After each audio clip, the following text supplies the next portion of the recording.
Well, hello everyone! Ogre27 Kane here today, and we're going to do a review of Xuan Yuan Sword 7 for Nintendo Switch. Let's do a brief overview of this. And yes, I probably butchered that name, but I don't really know how to pronounce it properly.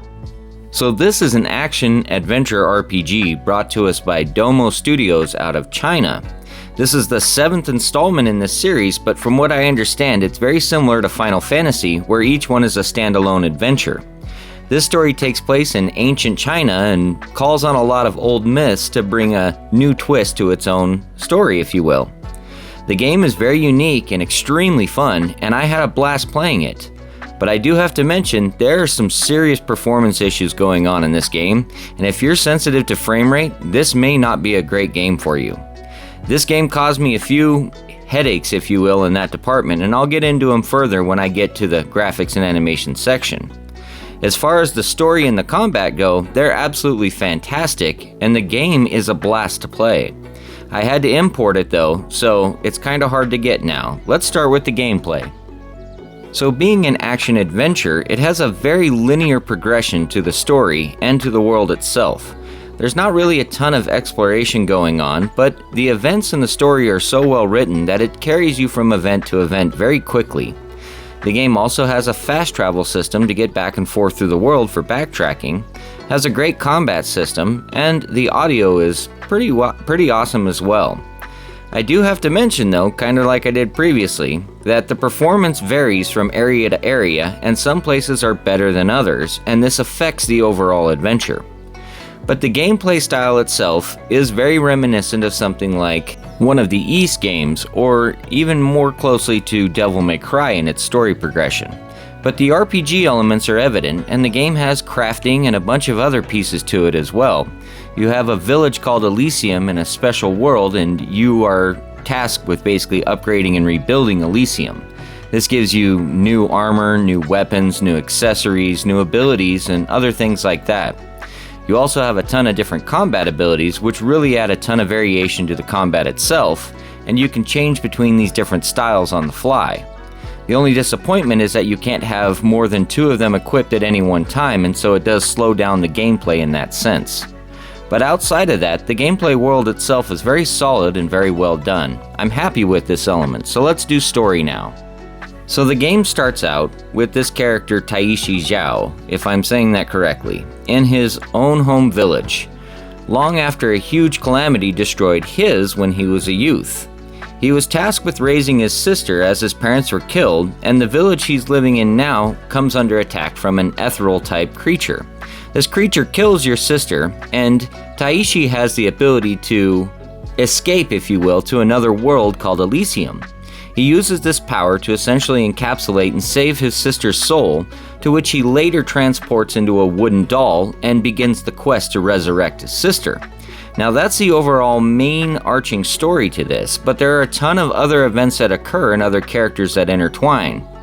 The other character that you'll see in this is a friend of Taishi that grew up with him in youth and explains a lot more to why Taishi is wanted and out in the boonies to begin with. As you play through the game, you'll discover that there are more and more elements that were left behind through flashbacks and other events, and it explains why Taishi is so important, why he even has the scroll to Elysium to begin with.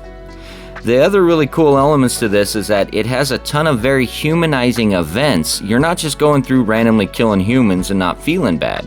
You're killing monsters and enemies which are evil, and when you have to interact with humans and make these choices on life or death, they're much more impactful in this game, and as you're seeing with this sequence right here, your sister essentially had to kill a village leader who was gonna turn you guys in, brat you out, and kill you.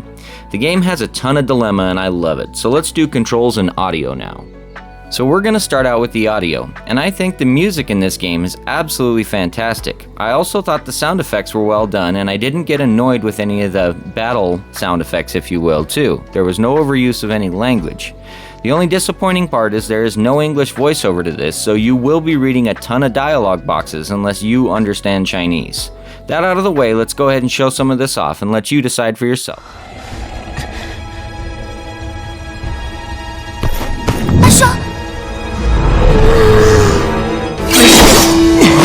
还挡得住！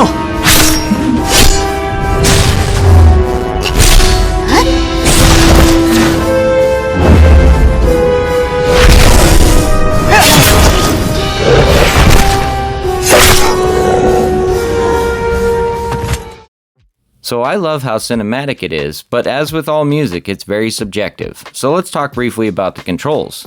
The controls are nothing special, as you have a light attack, a heavy attack, a dodge roll, a magic attack, and a parry, if you will. You can chain all these together in different combinations, and all the buttons are easy to access. There is no difficulty there. I truly enjoyed the control scheme and really have no gripe with it. If you're familiar with the Souls-like, it'll fit right in. So let's talk combat now. So although having the control scheme of a Souls-like, it is not really a Souls-like at all. It is very forgiving, and the game is more akin to a hack and slash. Now, you have your heavy and light attacks, which you can combo together with your magic attack and so on and so forth, but the coolest part is your heavy attacks. You essentially can equip a different one from a different creature that you've beaten, and it gives you a different moveset. You can then change between these on the fly with another one, which allows you to chain together another combo. On top of that, you have a parry or riposte, if you will, which is pretty generous, but you don't really need to use it much until later on in the game. Most of this game is fairly easy, and it's not really going to be a terrible challenge unless you put it on the highest difficulty and limit yourself. The game allows you to use and stock as many items as you want to in a battle, and you really only have a small cooldown time for the item use itself. There is a stamina gauge here, and you can basically navigate that by equipping different items to help mitigate a lot of that, and it's very forgiving too.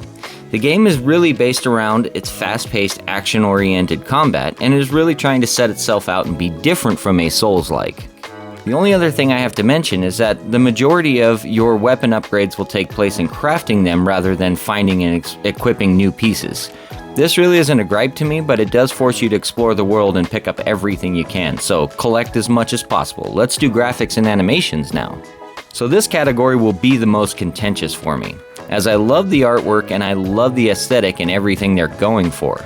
But I have to mention the performance in this game is absolutely atrocious. Not only is the resolution all over the place, but the frame rate is broken beyond imagination. This game will run somewhere between 10 frames and 30 frames back and forth all over the place, and if you're sensitive to that, it can cause some bad issues. I haven't been sick from a video game in years, and this game gave me motion sickness at one point after I played it for about 3 hours. I had to take like a 2-day break before I could pick it back up again. The other thing too is, you can see in this scene here, is the resolution just goes crazy on you. Sometimes it'll look extremely sharp, and sometimes it looks worse than a PS2 game. The last thing I have to mention is that this game has frequent crashes, so be ready for that. Yes, you can save with autosaves and you have save points, but sometimes they're few and far between, and this is really annoying. So let's move on to the last piece now, the conclusion. So in conclusion, this game is a very hard recommend. It has a great story, it has great gameplay, great combat, and all of the elements it needs to be a great game, except for performance. The performance in this game is really bad, and I have to mention that because you really have to be okay with those issues to want to pick it up. On top of that, the game is fairly expensive now, as the only version you can get with English on it was the PlayAsia one, and it's been sold out for a minute. I had to buy my copy on eBay, and I got lucky. But the game runs around $60+ and it's probably going to get more expensive. The only way I could recommend this game to you is if you have no problem with performance and you really just need a great adventure. Well, that's gonna do it, folks. Thank you for watching this video. It was a blast to make. I upload every single Monday. If you enjoyed this, please like and subscribe. And have a great rest of your day. This is Ogre27 Kane, signing out.